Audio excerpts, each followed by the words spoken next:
नमस्कार, trust and inspire YouTube channel में आपका स्वागत है। दोस्तों, भारत में स्त्री को देवी का दर्जा दिया गया है। यह बात और है कि इस देवी के साथ हमारा समाज कैसा व्यवहार करता है वह भी हम सभी जानते हैं, लेकिन यहाँ बात सामाजिक दृष्टिकोण से थोड़ा हटकर है।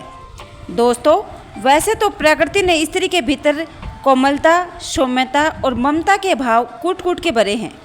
यह सभी भावनाएं हर महिला में समान रूप से देखी जाती हैं।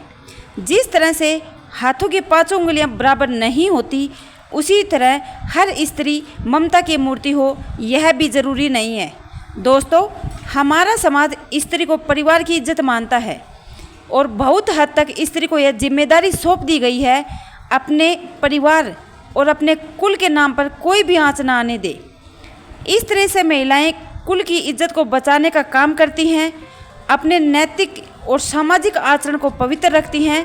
वहीं कुछ स्त्रियां ऐसी भी होती हैं जिनका काम कुल की बेइज्जती का कारण बनते हैं, परिवार की बर्बादी का कारण बनती हैं। ऐसी स्त्रियों को सामाजिक भाषा में कुलक्षणी कहा जाता है।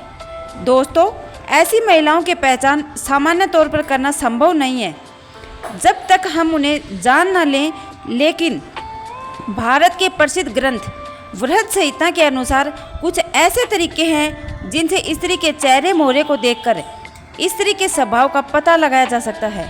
दोस्तों, स्त्री के चेहरे और उसके शरीर पर कुछ ऐसे लक्षण होते हैं जो उसे लक्ष्मी का स्वरूप नहीं बल्कि कुलक्ष्मी करार देते हैं। तो चलिए दोस्तों, आज के इस वीडियो में हम आपको इसी के बारे में बताएंगे। तो उससे पहले कृपया आप इस वीडियो को लाइक कर दें, क्योंकि बाद में आप लाइक करना भूल जाते हैं। और रोज़ाना इसी प्रकार की वीडियो देखने के लिए हमारे चैनल को सब्सक्राइब करें। तो चलिए दोस्तों, आज का वीडियो शुरू करते हैं। दोस्तों, वृहद संहिता के अनुसार ऐसी स्त्री जिसके पैर की कनिष्ठ उंगली या उसके साथ वाली उंगली धरती को स्पर्श न करती हो, अंगूठे के साथ वाली अंगुली अंगूठे से ज़्यादा लंबी हो, तो वैसी स्त्रियां हालात और स्थिति के अनुसार अपना चरित्र बदल लेती हैं। दोस्तों, ऐसी महिलाएं अत्यधिक क्रोधी स्वभाव की होती हैं और उन पर नियंत्रण स्थापित कर पाना बहुत कठिन होता है और उनके चरित्र पर कभी भी विश्वास नहीं किया जा सकता। दोस्तों, आगे बताया गया है जिन महिलाओं के पैर का पिछला भाग काफ़ी मोटा और उठाव लिया हुआ होता है, उस भाग की नसें उभरी हुई होती हैं, ऐसी महिलाएं घर के लिए शुभ नहीं होती। इसके उल्टा अगर पाँव सूखा व मांसहीन हो तो ऐसी महिलाएं अपने जीवन में विभिन्न प्रकार के कष्टों का सामना करती हैं।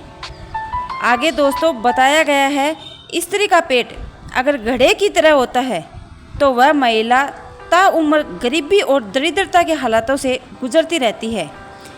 पेट का अधिक लंबा और गड्ढेदार होना भी अशुभ की निशानी होता है। दोस्तों, ऐसी महिलाएं जिनका माथा लंबा होता है तो वह अपने देवर के लिए अशुभ मानी जाती है। जिन महिलाओं का पेट लंबा होता है वह अपने ससुर, और जिनके कमर के नीचे का हिस्सा भारी होता है वह अपने पति के लिए अशुभ मानी जाती हैं। आगे बताया गया है, जिन महिलाओं के होठ के ऊपर वाले भाग में बाल होते हैं, जिनका कद बहुत लंबा होता है, तो वैसी स्त्रियां अपने पति के लिए अशुभ मानी जाती हैं। दोस्तों, ऐसी स्त्रियां जिनके कानों में बहुत बाल होते हैं, उनका आकार एक सा नहीं होता, तो ऐसी स्त्रियां घर में कलेश की वजह बनती हैं। मोटे, लंबे और चौड़े दांत जो बाहर निकले प्रतीत होते हैं, तो ऐसी स्त्री के जीवन में हमेशा दुखों के बादल छाए रहते हैं और मसूड़ों का काला होना भी स्त्री के दुर्भाग्य की निशानी होता है। आगे दोस्तों बताया गया है, जिस स्त्री की हथेली पर कोई ऐसा चिन्ह हो जो किसी मांसाहारी पक्षी पशु जैसे कौवा, उल्लू, सांप, भेड़िया की तरह दिखता हो, तो ऐसी स्त्रियां दूसरों के दुखों का कारण बनती हैं। साथ ही जिन औरतों के हाथों की नसों में उभार, हथेली के आकार में अंतर, उंगलियां चपटी हों, तो ऐसी महिलाएं आजीवन सुख और धन विहीन रह जाती हैं। दोस्तों, जिस महिला की आंखें पीली और थोड़ी ड्री ड्री हो, तो ऐसी महिलाओं का स्वभाव बहुत ही बुरा होता है।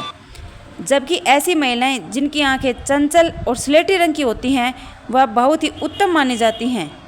आगे बताया गया है जिन महिला की गर्दन छोटी होती है तो ऐसी महिला किसी भी डिसीजन के लिए दूसरों पर निर्भर रहती है।